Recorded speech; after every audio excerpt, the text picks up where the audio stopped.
Assalamualaikum warahmatullahi wabarakatuh. Salam sejahtera, salam satu Malaysia dan salam sehati sejiwa serta salam ABC. Kumpulan kami akan membentangkan tentang isu-isu pelaksanaan sejarah lisan di Malaysia di bawah subjek SJHK 3223, Sejarah Lisan dan Pendokumentasian. Sebelum kita kupas berkenaan dengan isu-isu pelaksanaan sejarah lisan, kita akan tengok apa itu sejarah lisan. Sejarah lisan sebenarnya bukanlah satu bidang yang baru, kerana pada abad ke-5 sebelum Masihi, Herodotus ataupun dikenali sebagai bapa sejarah telah mengetahui tentang penggunaan sumber-sumber lisan sebagai tambahan kepada sumber-sumber bertulis. Kemudiannya, Thucydides yang merupakan seorang sejarawan Yunani serta Herodotus telah menggunakan sumber lisan bagi melengkapkan kajiannya dengan kekalahan orang Yunani kepada orang Sparta dalam peperangan Peloponnesia. Seterusnya, beliau juga telah menjalankan kaedah temu ramah untuk mendapatkan keterangan lisan dan keterangan tersebut dibandingkan dengan sumber-sumber yang ada. Hal ini demikian kerana seseorang yang telah mengkaji sejarah sesuatu masyarakat yang belum mengenal tulisan hendaklah mendapatkan sumber lisan terlebih dahulu ataupun sumber tradisi lisan tersebut. Sebaliknya, jika seseorang penyelidik sejarah ingin mengkaji sejarah berkenaan masyarakat yang telah tahu menulis, penyelidik akan menggunakan sumber bertulis sebagai bahan utama bagi mendapatkan maklumat untuk kajian tersebut. Dalam masa yang sama, seseorang pengkaji juga akan menggunakan sumber lisan sebagai alternatif bagi sumber-sumber bertulis yang kurang lengkap. Okey, jadi untuk kita melihat isu-isu yang terdapat pada kaedah lisan ini, sejarah lisan ini, kita akan membahagikannya kepada 3 bahagian, iaitu sebelum projek, semasa projek dan juga selepas projek. Jadi kita akan melihat yang pertama, iaitu sebelum projek. Sebelum kita melihat lagi, kita secara umumnya sejarah lisan ni merupakan satu kaedah untuk merakam kenang-kenangan tokoh-tokoh tertentu dengan cara temu ramah, di mana tokoh-tokoh ini terdiri daripada individu yang dapat menyumbangkan maklumat bersejarah terhadap penglibatan dan pengalaman yang dimiliki oleh mereka atau kerana perhubungan mereka secara langsung dengan watak, masa atau peristiwa tertentu. Ini bermaksud tokohnya bukan sahaja tokoh-tokoh yang kita belajar yang memberi sumbangan, tapi mereka yang terlibat dan mempunyai sumber untuk mendapatkan sejarah-sejarah. Dan maklumat-maklumat yang diperolehi daripada temu ramah tersebut kemudiannya disalin, disemak dan disimpan serta menjadi bahan pengajaran dan penyelidikan pada masa yang akan datang.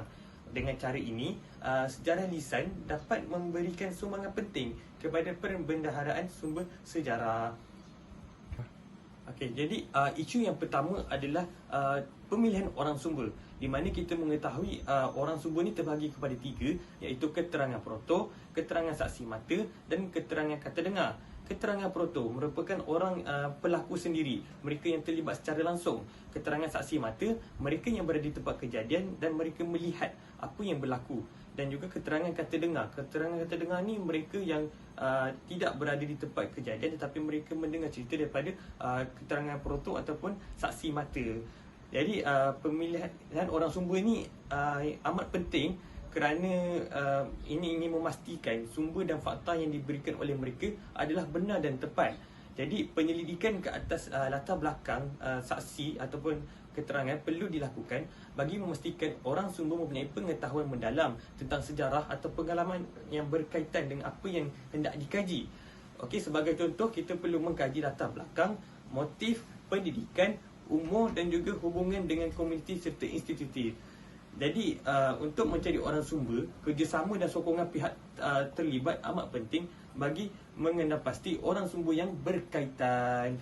Okay, sekarang Assalamualaikum dan salam sejahtera. Sekarang kita berada di KL. Kita nak mencari kita di Kampung Baru KL ni, kita nak mencari mungkin ada generasi ataupun orang-orang yang berpengalaman yang mempunyai sumber tentang zaman waktu kemerdekaan kita dulu. Bang, abang orang sini ke? Ya, saya.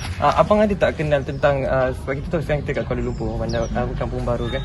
Kat sini pun orang lama-lama. Jadi ada tak abang kenal siapa-siapa yang mungkin melalui peristiwa ketika berlakunya peristiwa kemerdekaan kita? Ada tapi dah mati lah, Dik. Dah lama dah peristiwa. Kalau mungkin ada cucu-cucuk dia ke yang mungkin Arsy ada lagi kat sini? Tak tahu ni, tak tahu lah. Tak tahu. Kenal. Abang orang sini? Orang sini tapi baru lagi. Baru stay sini. Baru stay sini. Kita nak cari siapa lagi guys? Orang Sumber mana lagi kita nak cari? Dia kata ramai dah tak ada. Macam mana kita nak temu buat siapa ni? Ban! Ya saya! Okey, dalam pelaksanaan sejarah lisan ni, isu yang kedua yang terjadi yang selalunya berlaku dalam pelaksanaan sejarah lisan ialah kerjasama orang Sumber untuk mendapatkan kerjasama dengan orang Melayu serata menengah dan juga bawahan tidak menjadi masalah. Yang menjadi masalah ialah apabila berhubung dengan orang atasan, khasnya peringkat pegawai tinggi kerajaan dan juga menteri. Untuk mendapatkan keterangan sejarah lisan daripada golongan atasan adalah masalah besar kerana terdapat dua sebab utama, iaitu tidak mahu mempersoalkan tentang sesuatu yang berkaitan dengan perkara-perkara yang melibatkan dengan rahsia kerajaan serta untuk menjaga kepentingan kedudukan mereka. Dan yang kedua ialah mereka ini tidak dapat melapangkan masa kerana kesibukan bekerja mereka. Hal ini kerana sebagai contoh, rakyat di Malaysia yang berbilang kaum agak susah untuk mendapatkan kerjasama kaum-kaum lain, khasnya kaum Cina. Hal ini kita boleh ambil contoh sebagai contohnya peristiwa berkenaan dengan peristiwa 13 Mei. Untuk mendapatkan sumber proto ataupun orang individu yang pernah mengalami peristiwa tersebut amatlah susah kerana ini berkaitan dengan isu-isu sensitif bagi mereka. Untuk mendapatkan maklumat yang dianggap sensitif ini, berkemungkinan ramai di antara ahli keluarga orang Sumber ini terkorban ataupun sikap segelintir golongan ini tidak berminat untuk memberi maklumat berkaitan dengan peristiwa tersebut. Jadi dalam usaha untuk membuat satu projek yang baik, kita perlulah mendapatkan kerjasama orang Sumber yang baik. Baiklah, seterusnya kita akan beralih kepada isu terakhir dalam pelaksanaan sejarah lisan. Sebelum ini, Amirul dan Syam telah terangkan tentang kerjasama dalam interview pemilihan orang Sumber. Baiklah, pada kali ini saya pula akan menerangkan tentang isu berkaitan dengan kewangan. Seperti kita tahu, projek sejarah lisan memerlukan kemampuan kewangan yang kukuh kerana dijalankan dalam tempoh yang lama. Dalam konteks ini, pelbagai persediaan perlu dilakukan dalam melaksanakan sejarah lisan. Yang pertama ialah peralatan. Peralatan ini kita boleh pecahkan kepada beberapa peralatan. Yang pertama ialah kamera itu sendiri, yang seperti kita tengah rakam sekarang. Paling kurang memerlukan 1,000 untuk kualiti yang baik. Yang kedua pula ialah mikrofon. Seperti kita tahu, sejarah lisan ini memerlukan lebih daripada seorang. Jadi ia memerlukan mikrofon yang baik untuk merakam suara yang begitu jelas. Yang ketiga pula ialah lighting. Mungkin perkara ini kurang ditekankan, tetapi dalam penghasilan video yang terbaik untuk disebarkan kepada masyarakat umum, lighting mungkin kita rakam dalam keadaan suasana kampung yang gelap. Jadi kos lighting juga perlu dititik beratkan. Yang keempat pula ialah internet. Seperti kita tahu, kebanyakan sejarah lisan itu dirakam di luar bandar. Masalah internet menjadi masalah utama untuk merakam sesuatu rakaman. Yang kedua pula ialah pengangkutan dan penginapan. Seperti saya terangkan pada awal tadi, sejarah lisan itu dilaksanakan dalam tempoh yang lama. Jadi pengangkutan, penginapan seharusnya menjadi keutamaan. Dalam suatu projek sejarah lisan, ia memerlukan paling kurang 5 orang. Jadi 5 orang kita bahagi kepada 2 kereta. Penginapan pula, mungkin sejarah lisan ini tidak dapat dihasilkan dalam masa satu hari sahaja. Jadi ia memerlukan penginapan lebih daripada 1 malam. Dalam konteks ini kita telah tambah 2,000 kos. Yang ketiga pula ialah makanan dan minuman. Makanan dan minuman ini bukan sahaja dalam tim kita sahaja, tetapi orang Sumber yang kita hendak interview juga dalam tanggungan kita, kerana kita yang menanggung segala kos perbelanjaan. Yang keempat pula ialah pengurusan dan birokrasi. Perkara ini mungkin kurang ditekankan kerana mungkin dalam sesetengah aspek kita memerlukan penasihat, pakar untuk terlibat sama dalam projek ini. Sebagai contoh, pensyarah sejarah untuk terlibat sama dalam memberi nasihat, cadangan dan perancangan. Jadi ia memerlukan sedikit kos untuk sebagai sumbangan. Mungkin mereka akan mengenakan sedikit cas. Yang terakhir pula adalah kecemasan. Kecemasan ini merangkumi segala aspek yang saya telah terangkan tadi, iaitu peralatan, pengangkutan, makanan dan pengurusan. yang mana mungkin secara tiba-tiba kita memerlukan wang sekali ganda untuk menampung kos secara tiba-tiba. Jadi, dalam mendapatkan dana yang mencukupi untuk melaksanakan projek sejarah lisan, ia boleh menjadi cabaran. Ini termasuk mencari sokongan daripada pihak berkepentingan, memohon geran atau menjalankan kempen pengumpulan dana. Terdapat 3 universiti awam di Malaysia yang menawarkan atau membantu kita dalam segi dana untuk melaksanakan projek lisan. Antaranya ialah Universiti Malaysia, Fakulti Sastra dan Sains Sosial. Yang kedua pula ialah Universiti Kebangsaan Malaysia dalam Pusat Pengajian Sejarah dan Sivilisasi. Yang terakhir pula ialah Universiti Sains Malaysia, iaitu Pusat Pengajian Sejarah.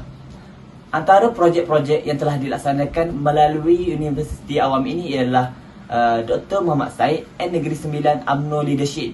Yang kedua pula ialah Oral Traditional in Negeri Sembilan, iaitu adat pepatih. Yang ketiga pula ialah Memali Incident Project yang berlaku di Baling Kedah. Yang kedua pula ialah organisasi, jabatan, badan dan NGO. Yang pertama ialah Jabatan Muzium Malaysia, JMM. JMM adalah agensi di bawah Kementerian Pelancongan Malaysia, Seni dan Kebudayaan yang bertanggungjawab untuk mempromosi, memelihara dan mengembangkan warisan budaya negara termasuklah sejarah lisan. Yang kedua pula ialah Arkib Negara Malaysia. Arkib Negara Malaysia bertanggungjawab untuk mengesan, mengumpul, menyimpan dan memelihara sebarang rekod dan maklumat yang mempunyai nilai kebangsaan dan sejarah yang tinggi sebagai khazanah warisan negara Malaysia. Mereka menyediakan kemudahan rujukan dan penyelidikan serta pendokumentasian dalam rujukan memperlengkapkan maklumat mengenai sejarah tanah air. Yang terakhir pula ialah Persatuan Sejarah Lisan di Malaysia. Mungkin terdapat lagi banyak NGO ataupun badan yang tidak di bawah tanggungan kerajaan yang memainkan usaha untuk melaksanakan projek sejarah lisan. Yang saya tekankan di sini ialah Persatuan Sejarah Lisan Malaysia, iaitu PSLM. Jadi kita telah melihat isu yang berlaku sebelum proses temu bual dijalankan. Jadi sekarang kita pula akan melihat isu yang berlaku semasa proses temu bual ini. Jadi yang pertama adalah sesi soal jawab. Kita dapat bahagikan isu ni kepada dua, iaitu pertama isu kepada penemu bual dan yang kedua adalah isu kepada orang yang ditemu ramah ataupun kepada saksi yang memberi keterangan. Jadi kita akan lihat yang pertama, iaitu kepada penemu bual, di mana isunya berlaku apabila penemu bual membaca soalan yang terlalu panjang dan berbelit secara terus tanpa berhenti. Jadi perkara ini dapat menyebabkan saksi mengalami kekeliruan dan masalah untuk memahami soalan yang ditujukan. Kesannya saksi mengambil masa yang panjang untuk memahami soalan serta jawapan yang diberikan adalah tidak menepati soalan yang diberikan ataupun apa yang ingin disampaikan ataupun ingin ditanya. Yang kedua pula adalah struktur soalan yang kurang berkualiti. Jadi pertanyaan soalan yang kurang berkualiti seperti soalan yang tidak bermakna dan struktur penyusunan ayat yang tidak teratur. Jadi orang sumber atau saksi ini mungkin mengalami kesulitan dalam memahami soalan yang diajukan oleh penemu ramah, terutamanya jika soalan itu terlalu kompleks ataupun menggunakan bahasa yang tidak difahami sepenuhnya. Ini seperti macam menggunakan mungkin kesalahan tata bahasa ataupun penggunaan ayat yang tunggal langgang menyebabkan berlakunya salah faham ataupun sukar difahami. Itu yang pertama. Yang kedua adalah daripada segi orang yang ditemu bual ataupun orang saksi ataupun orang sumber. Di mana isu ini berlaku apabila orang sumber ini menjawab soalan tidak menepati soalan yang diberikan. Ini bermaksud orang sumber itu tidak menjawab soalan yang diberikan. Sebagai contoh, kita bertanya tentang umur tetapi mereka memberi jawapan tentang tempat tinggal mereka. Jadi ini menjadi isu utama di mana penemu bual perlu mencari cara ataupun satu cara ayat untuk menarik semula orang sumber untuk menjawab balik soalan yang diberikan tanpa mengguris perasaan orang sumber. Habis. Selain daripada itu, isunya berlaku apabila orang sumber ataupun saksi memberikan keterangan yang kurang lengkap seperti kekurangan fakta ataupun berlakunya tokok tambah dalam fakta yang diberikan ataupun hujah yang diberikan. perkara ini menjadi isu apabila kita ingin menapis. Sebagai contohnya, sekiranya berlaku tokok tambah, ini menjadi isu kepada penemu ramah ataupun ahli sejarah untuk mencari kesahihan fakta yang diberikan.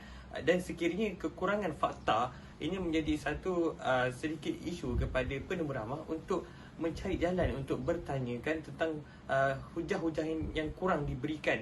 Tetapi harus diingatkan di sini bahawa tidak semua fakta boleh diberikan kerana mungkin terdapat isu-isu sensitif ataupun fakta-fakta rahsia yang tidak boleh diberikan kepada umum. Okey, Assalamualaikum warahmatullahi wabarakatuh kepada saudara muslimin. Saya dapati saudara muslimin merupakan salah seorang saksi ketiga rundingan banding. Ada saya tahu. Rundingan banding ketiga, bukan saksi tapi saksi melihatkan. Jadi sebelah. Jadi sudut sebelah. Jadi saya nak tanya sedikit soalan. Soalannya berbunyi macam gini soalan dia. Soalan dia macam gini. Kita tahu rundingan banding ni berlaku pada tahun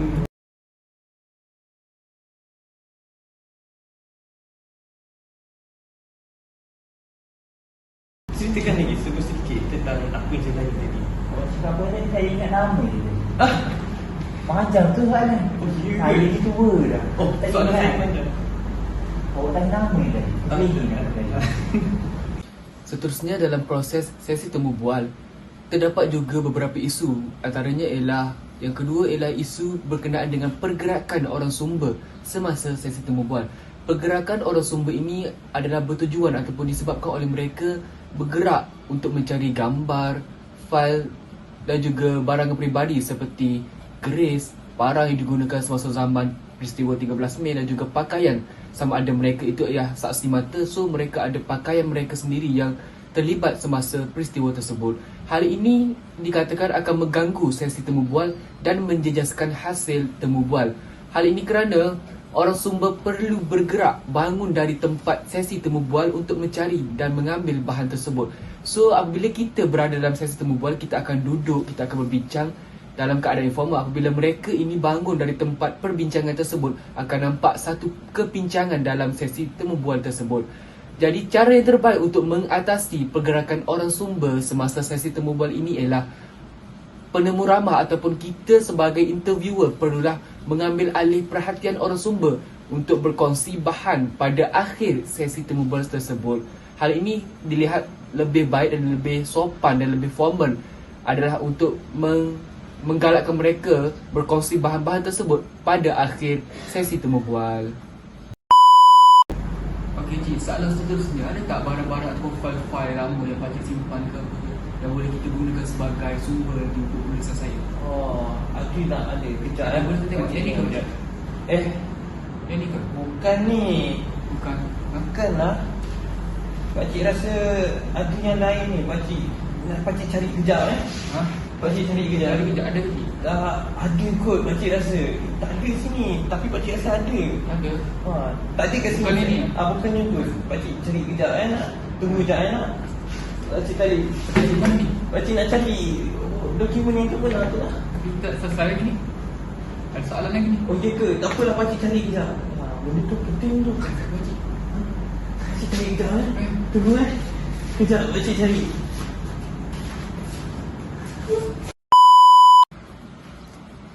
Seterusnya, kita akan beralih pula kepada isu yang terakhir yang berlaku semasa projek lisan dilaksanakan, iaitu masalah teknikal. Yang pertama ialah peralatan mungkin akan rosak. Seperti saya terangkan tadi, peralatan seperti mikrofon yang mungkin akan tidak dapat mendengar suara kita. Kamera mungkin kita akan terjatuh, pecah dan rosak terus. Yang kedua pula ialah hard disk, penyimpanan yang tidak mencukupi data. Yang terakhir pula ialah lampu. Mungkin kebanyakan rakaman dilakukan di luar bangunan menyebabkan lampu itu tidak cukup untuk menerangi video yang kita akan rakam. Yang kedua pula ialah gangguan bunyi luar. Gangguan bunyi luar ini mungkin disebabkan berlaku oleh ayam, motor, hujan lebat ataupun suara luar. Jadi yang ketiga pula ialah penyimpanan data. Seperti kita tahu, sesuatu rakaman projek lisan mungkin mengambil masa lebih daripada 1 jam, yang menyebabkan rakaman itu memerlukan storage yang besar, yang menyebabkan kita akan mengalami masalah data yang penuh ataupun lebih teruk, setelah rakaman siap, data itu pula hilang akibat korup. Yang keempat pula ialah tenaga bateri.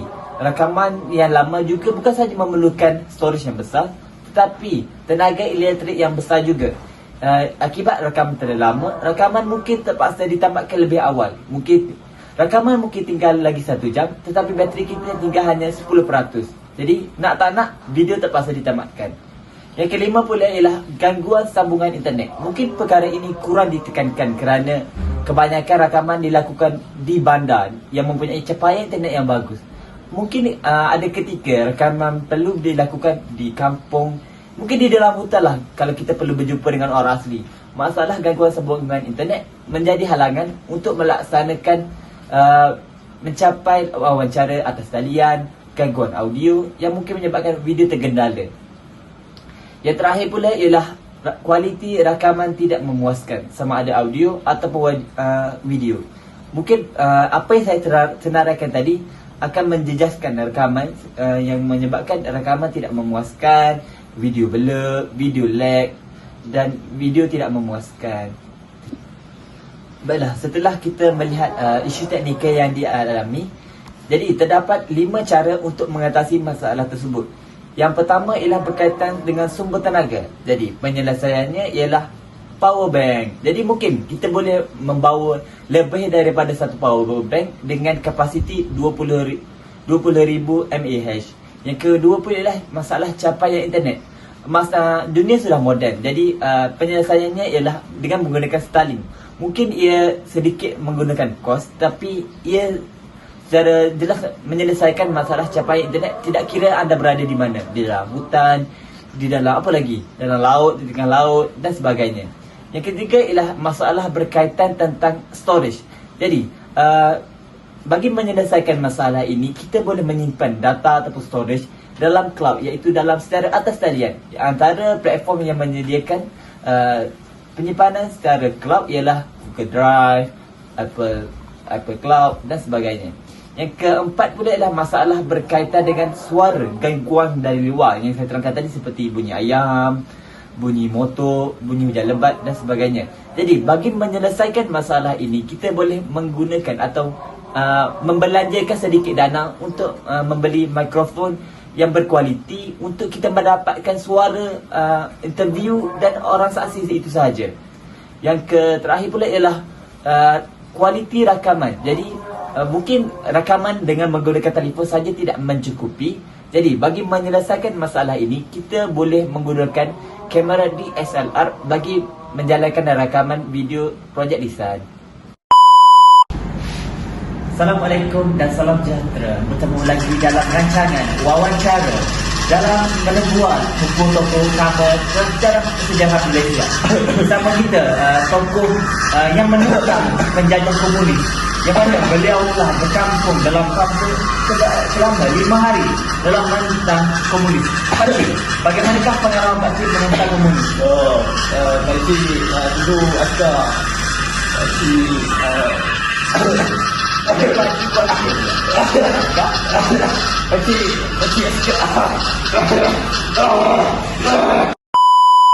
Bersama saya ini terdapat bukti sijil kelahiran yang diberikan oleh Pak Cik.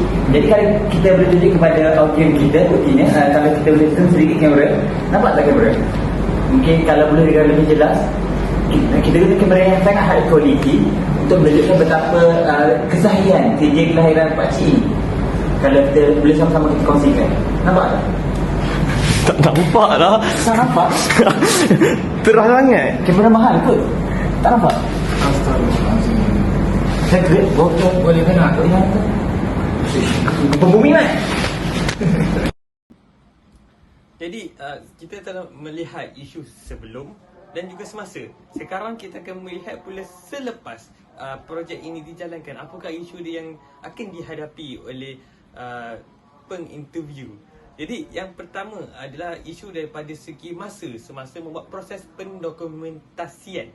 Okey, di mana proses pendokumentasian sejarah lisan ini dibahagikan kepada 3 peringkat, iaitu peringkat pengumpulan bahan-bahan sejarah lisan, peringkat memproses bahan-bahan sejarah lisan dan juga peringkat penyebaran bahan-bahan sejarah lisan. di mana peringkat-peringkat ini menyebabkan masa yang diambil oleh ahli sejarah untuk memproses maklumat adalah lama. Sebagai contoh, kita ambil semasa peringkat pemprosesan bahan-bahan sejarah lisan, di mana ia merangkumi tugas-tugas penting seperti memproses rakaman iaitu mentranskrip, di mana proses penyalinan bahan rakaman dan penyimpanan rekod sejarah. Proses ini melibatkan 3 pula langkah yang penting, dia pecah lagi kepada 3, iaitu menyediakan transkrip secara lisan, memproses dan membuat catatan dalam pita rakaman serta menyediakan data wawancara. Jadi proses ini kita lihat ini merupakan proses kedua dan ini dipecahkan lagi kepada 3 lagi proses. Dan kita lihat ini memang mengambil masa yang agak lama. Jadi isunya di sini adalah proses pendokumentasian selepas projek ini mengambil masa yang agak lama untuk disiapkan. Jadi proses menjadikan transkrip sejarah lisan merupakan satu proses di mana kita memindahkan rakaman wawancara ataupun butiran percakapan dalam rakaman kepada bentuk tulisan. Jadi kerja-kerja memproses rakaman perlu dijalankan supaya sejarah lisan dalam bentuk rakaman dan transkrip dapat dihasilkan. Hal ini termasuklah teknik pendaftaran, menyalin semula, menyunting, membuat salinan kekal atau transkrip dan juga peraturan penggunaan dan teknik penyimpanan. Jadi ini memang proses yang lama dan ini perlukan penelitian. Jadi setiap proses ini mengambil masa berjam-jam, bahkan mungkin sampai berhari-hari untuk disiapkan. Selepas projek, antara isu yang mungkin timbul dalam proses pendokumentasian ataupun sejarah lisan ini ialah sebutan perkataan yang tidak jelas. Penggunaan bahasa yang baik serta sebutan yang jelas memainkan peranan yang penting dalam proses temu bual. Kepincangan dalam komunikasi semasa proses temu bual membolehkan berlakunya salah faham. Antara puncanya ialah orang sumber mungkin seorang yang gagap, tidak mampu bertutur dengan baik, sama ada sudah uzur ataupun nyanyuk dan juga kurang sihat. Selain itu, penggunaan dialek seperti dialek Kelantan dan sebagainya menyebabkan penemu bual kurang faham berkaitan dengan info yang ingin disampaikan oleh orang sumber tersebut. Oleh itu, orang sumber perlu menggunakan bahasa Melayu atau bahasa kebangsaan kita agar maklumat yang hendak disampaikan dapat diterima dan difahami oleh penemu bual itu. Seterusnya, dalam proses pendokumentasian itu sendiri pula, tata bahasa perlu dijaga agar tidak membawa makna yang berlainan ataupun makna yang salah dan menggunakan susunan ayat yang betul. Jadi, dalam proses selepas projek, apabila kita ni sebagai penubual, apabila kita dengar balik rekod ataupun bahan yang kita rakam itu ada sebutan yang tidak jelas, mungkin semasa proses temu bual itu sebutan kita dengar depan-depan tu jelas. Apabila kita dengar balik rakaman itu ada kepincangan ataupun ada masalah yang berlaku. Jadi selepas proses ni kita kena check balik ataupun kita kena kaji balik ataupun sebutan tu perlulah betul, perlu jelas semasa proses temu bual itu sendiri. Baiklah, seperti biasa, saya akan menerangkan isu yang terakhir selepas projek lisan itu dilaksanakan, iaitu berkaitan tentang penyimpanan sejarah lisan. Jadi, setelah bahan sejarah lisan melalui fasa penyuntingan yang melibatkan pemotongan, penambahan penerangan dan penambahan gambar atau video. Jadi, maka sejarah lisan boleh disebarkan atau dengan kata lain boleh digunakan oleh masyarakat awam sebagai sumber sejarah. Mungkin untuk dalam sebagai penulisan ataupun sebagai ilmu pengetahuan. Jadi, sejarah lisan ini boleh diterbitkan sama ada dalam bentuk video, audio, bibliografi, penulisan, transkripsi, tesis ataupun buku teks.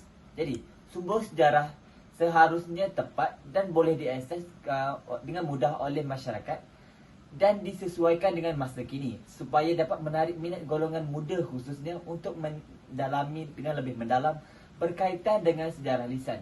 Jadi, setiap bahan rakaman perlu melibatkan pihak yang berkemahiran dan berautoriti seperti pensyarah dan orang sumber yang boleh dipercayai supaya sumber yang berkualiti dapat dihasilkan.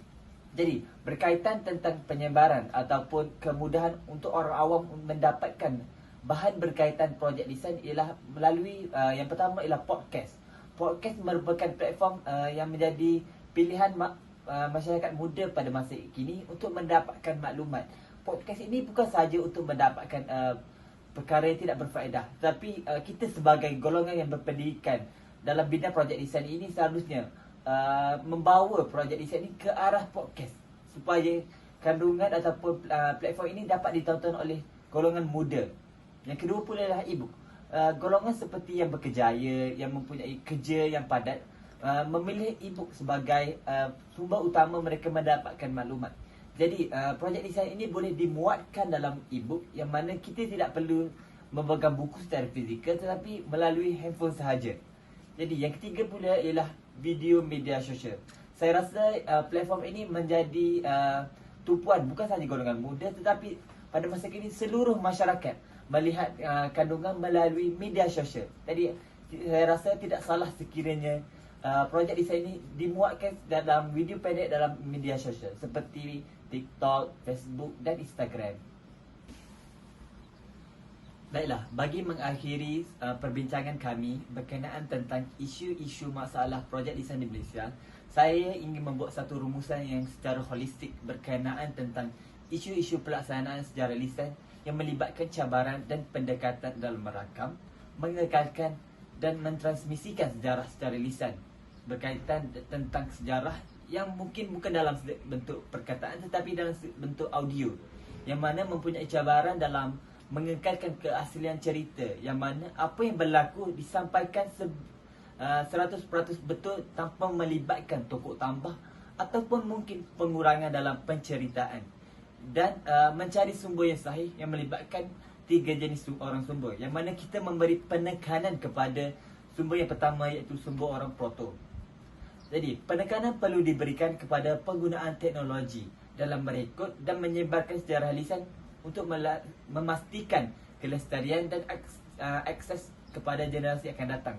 Ya, mungkin pada zaman dahulu kita hanya merakam dengan pita perakam saja yang mana memerlukan device atau peralatan yang besar. Jadi, zaman telah berubah, dunia semakin canggih, jadi memerlukan pelbagai penglibatan dengan dunia digital yang mungkin memerlukan kos yang tinggi, masa yang lama dan mungkin video yang mungkin akan panjang yang mungkin kurang diminati oleh generasi muda pada masa kini. Jadi penglibatan orang muda penting dalam memastikan sejarah lisan itu disampaikan dalam bentuk yang versatile yang mana mesra pelanggan yang mana kalau golongan muda tengok, golongan tua tidak kira lah golongan mana pun yang tengok, mereka menonton dalam keadaan menyeronokkan dan tidak membosankan. Jadi komuniti juga perlu dilibatkan secara aktif dalam proses ini untuk memastikan pemeliharaan dan keberterusan warisan lisan mereka yang mana masyarakat yang terlibat dalam sejarah perlu bekerjasama untuk memberikan penerangan kepada golongan berpendidikan, maksud saya golongan yang menjalankan bertanggungjawab untuk melaksanakan projek lisan di Malaysia supaya sejarah lisan ini tidak pupus dan berkekalan di generasi akan datang.